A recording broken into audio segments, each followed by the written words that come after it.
नमस्कार, बहुत स्वागत है आपका हमारे चैनल में। मैं सुचेता, वास्तु और एनर्जी रिसर्चर।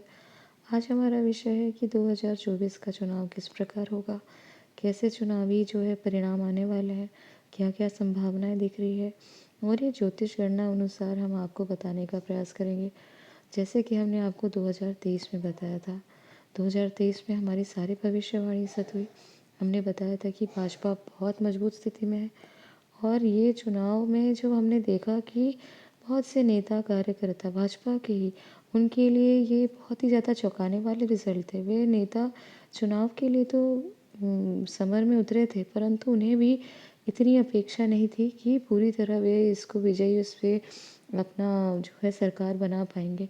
और ये जो सरकार बनी, ये भाजपा के लिए विशेषकर हम देखते हैं छत्तीसगढ़ के लिए, ये बहुत ही ज़्यादा चौंकाने वाले रिजल्ट रहे।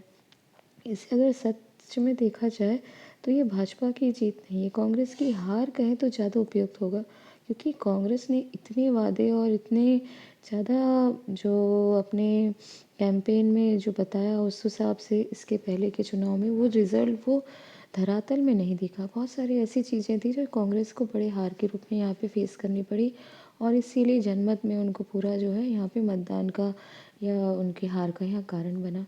वही हमने आपको बताया था कि ये जो 2024 का चुनाव है, अनेक हमने वीडियो बनाए हैं जो 2023 और 24 के चुनाव में हमने आपको कई जानकारी दी है।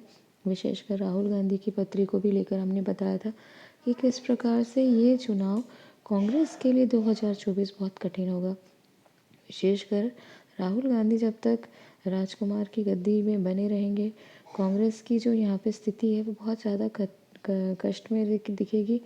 हो सकता है कि कांग्रेस की जो बिल्कुल धरातल में वो पूरी तरह आ जाए, क्योंकि कांग्रेस के लिए भी ये समय बहुत अनुकूल नहीं है। कांग्रेस की पत्री को भी आप देखें, और विशेषकर राहुल गांधी, अगर उन्हें प्रोजेक्ट पीएम के लिए किया जाता है तो लोग इसे एक्सेप्ट नहीं करेंगे। उनकी पत्री बहुत कमज़ोर है, मैंने बहुत ज़्यादा डिटेल में उनकी पत्री का विश्लेषण किया और ये बहुत स्पष्ट और स्वाभाविक है कि उनमें वो एक जो गुण होना चाहिए, उनकी पत्री उतनी मजबूत नहीं है। अपेक्षाकृत अगर कोई और नेता को वहाँ लाया जाए तो हो सकता है कि ये चुनाव कांग्रेस के लिए थोड़ा सा उपयुक्त रहे या थोड़ी वो अपनी स्थिति बना पाए, विपक्ष के रूप में कम से कम अपने आप को खड़ा कर पाए। परंतु अभी हमें 2024 में ये संभावना बहुत नीचे जाती हुई दिख रही है। साथ ही साथ भाजपा का हमने आपको बताया कि कई स्थानों में ये भाजपा की जीत कहना बहुत उपयुक्त नहीं होगा, फिर से हम कह रहे हैं, जितना कांग्रेस की हार के रूप में होगा। और यहाँ पे स्पष्ट रूप से आप देखेंगे बहुत बड़े बहुमत के साथ भाजपा सरकार में आती हुई हमें नज़र आ रही है, क्योंकि गृह गोचर में भाजपा के लिए और मोदी जी की जो यहाँ परिस्थिति हमें दिखती है कि कहीं ना कहीं ये ज़्यादा उपयुक्त है और गणना और गोचर के साथ ये राज तिलक की स्थिति भाजपा के लिए बनेगी। वहीं हम देख पा रहे हैं कि अगर ये चुनाव अप्रैल के पहले हो जाए तो फिर भी ये स्थिति बहुत आप कह सकते हैं सकारात्मक होगी, परंतु जितना ये अप्रैल और मई में जाएगा ये चुनाव, जितना डिले होगा उतनी ये परिस्थिति गंभीर होगी। कई राज्यों में पोस्टपोन होगा, पेंडिंग होंगे और हो सकता है कि वापस चुनाव वहाँ कराया जाए, क्योंकि बड़ी प्राकृतिक आपदा या हिंसा या इस प्रकार के बीमारी का संक्रमण हो कि लोगों को बचाने के लिए हो सकता है कि चुनाव को पोस्टपोन किया जाए या डिले किया जाए। क्योंकि प्राकृतिक आपदा हो सकता है, भूकंप, सुनामी, बाढ़ और बहुत सारे स्थानों में ऐसी परिस्थिति होगी कि ये कई स्थानों में चुनाव को फिर से करवाने का कारण बनेगी। और ये चीज़ें आप देखेंगे कि ये बहुत ही ज़्यादा आपके जीवन को भी प्रभावित करेंगी। हम बहुत जिम्मेदारी के साथ ये कह रहे हैं कि ये बहुत ज़्यादा समय अनुकूल 2000 का हमें नहीं दिख रहा, 2024 का। और ये बहुत ज़्यादा हमें कुछ ना कुछ ऐसा कष्ट दिख रहा है, जैसे हमने पहले भी बताया था, राहु केतु का गोचर बीमारी और संक्रमण के लिए संवेदनशील है। वहीं बहुत ज़्यादा लोग उन्मादी हो जाएंगे धर्म को लेके, धार्मिक हिंसा, धार्मिक उन्माद को लेके आपको सतर्क रहने की आवश्यकता है। और वहीं ये जो सरकार बनेगी, आप देखेंगे इसके बाद बहुत बड़े, बहुत कठिन और कठोर निर्णय लेने पड़ेंगे सरकार को।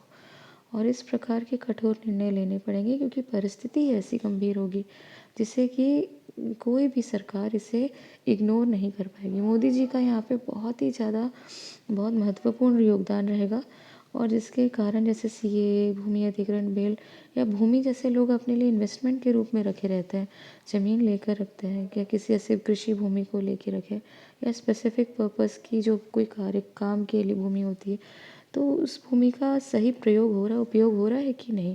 अगर कृषि भूमि है तो उसमें कृषि हो रही है कि नहीं। ये भी बहुत सख्त कानून बनने वाले हैं, इसे आप नोट करके रख लीजिए। और ये इतने सख्त कानून अभी आने वाले हैं कि लोग इससे बहुत ज़्यादा पैनिक मोड में आ जाएंगे, क्योंकि असंतोष और सरकार के प्रति आक्रोश बढ़ेगा। तो जो 2024 का चुनाव है, उसके बाद जो सरकार बनेगी, ये बहुत गंभीर और बहुत बड़े निर्णय लेगी और सरकार डरेगी नहीं, क्योंकि इस समय इतनी ज़्यादा परिस्थिति ऐसी होगी कि लोग इसके लिए सरकार को भी जिम्मेदार नहीं कहेंगे, क्योंकि उन्हें पता है कि ये समय ही होगा कि बहुत बड़े और कठिन कठोर निर्णय लेना ही होगा।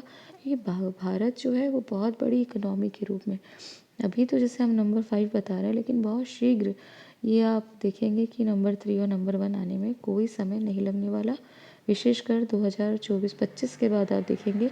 और इसे आप नोट करके रख लें कि भारत बहुत आर्थिक रूप से और आध्यात्मिक रूप से बहुत मजबूत स्थिति को प्राप्त होने वाला है। विश्वगुरु जो हम कह रहे हैं, ये यूं ही नहीं कह रहे, क्योंकि इसके पीछे जो ग्रह और गोचर, बहुत ज़्यादा डिटेल में जाएंगे तो शायद आप उतना समझ नहीं पाएंगे, या बहुत ज़्यादा लॉन्ग वीडियो भी लॉन्ग हो जाएगा, लंबा हो जाएगा, और इतनी लोगों को चीज़ों की जानकारी की भी आवश्यकता नहीं। परंतु जो ग्रह गोचर और योग बन रहे हैं वो बहुत ही ज़्यादा स्पष्ट रूप से हम देख पा रहे हैं कि बड़े सफाई के बाद बड़ी जो चीज़ें से होती है, कोई नई चीज़ आने के लिए, पनपने के लिए वहाँ पे भूमि को तैयार किया जाता है। वैसे ही 2024 और 25 का समय होगा कि बड़े हम जो अपने दिव्य दैविक की, या कहना चाहिए कि बहुत स्वर्णिम जो हम वर्ष देख पा रहे हैं, बहुत ज़्यादा इकोनॉमी और जो ग्रोथ हम देख पा रहे हैं, बूस्ट जो हम नज़र आ रहा है स्पिरिचुअली भी और इकोनॉमिकली भी, फाइनेंशियल ग्रोथ के साथ में, ये चीज़ों को तैयार होने में बहुत सारे पुरानी जो नियम है या पुराने ऐसी जो व्यवस्था बनी हुई है, उन्हें समाप्त करना बहुत आवश्यक है। यही आप पूरे वैश्विक रूप में देखेंगे, युद्ध की परिस्थिति बनेगी। और ये आपको मालूम ही है, जब जब बहुत बड़े रूप में फाइनेंशियल क्राइसिस आता है, वर्ल्ड क्राइसिस फाइनेंशियली जब बहुत बड़े रूप में आता है, तब तब विश्व युद्ध हुए हैं। और ये परिस्थिति अभी जो आप देख पा रहे हैं, विश्व युद्ध की परिस्थिति जो चल रही है, वर्ल्ड वॉर 3, ये भी बहुत स्पष्ट रूप से आप अपने साथ देख पाएंगे, क्योंकि अभी हमारे भारत में ये सब नहीं हो रहा, इसलिए हम इससे अछूते हैं, अनभिज्ञ हैं। परंतु जैसे जैसे समय आगे बढ़ेगा, ये चीज़ें और ज़्यादा आप स्पष्ट रूप से देख पाएंगे किस प्रकार से वर्ल्ड फाइनेंशियल क्राइसिस जो है वो पूरी तरीके से चपेट में लेने वाली है भारत को भी। और इसकी आप पूरी संभावना देख पाएंगे कि किस प्रकार से ये बड़े परिवर्तन का यहाँ पे योग बनने वाला है। तो ये जानकारी यहीं तक। अगर दी गई जानकारी आपको पसंद आए तो हमारे चैनल को सब्सक्राइब ज़रूर करें। धन्यवाद।